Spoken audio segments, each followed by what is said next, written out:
Manolius did not mind. High Street was busy with people doing their Friday night shopping and others out walking, taking advantage of the mild spring evening, the lengthening of the day.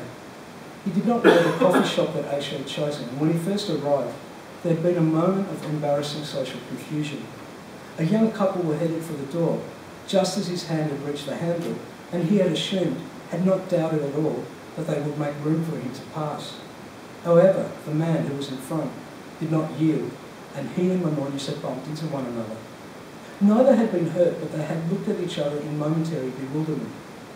The young man had stepped back and crashed into his partner. The young woman had then frowned at Manolius, and the old man had blushed. Rattled, he stood there, expecting an apology, but the young man did nothing, did not move, did not say a thing. He just looked confused.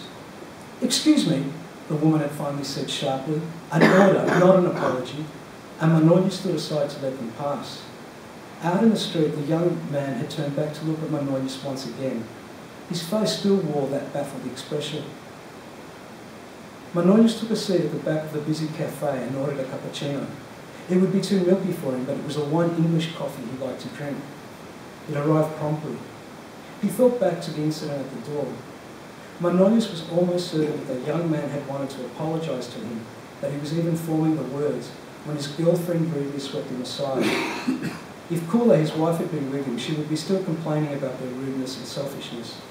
He too had thought this for a long time, that the abandonment of respect for the age was an indication of moral emptiness and materialism. He was not so sure now. He wondered if a youth had a father. Did the woman?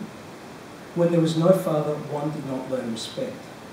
Often on the tram or the train, he would be taken aback by some clear lack of civility in a young man, and then realise that the boy had no notion of how crude his behaviour appeared, how dishonourable.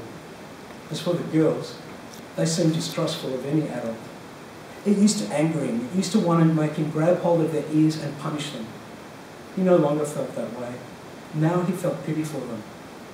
They had no fathers, and they had not learned the meaning of honour, of respect. The mother was everything. Of course, everyone knew that. Women gave life and sustained life. But women were too selfish to teach honour. He felt sorry for the young couple. He felt compassion for them. That's no good, he mused to himself, no good at all. Something is wrong in the world when the old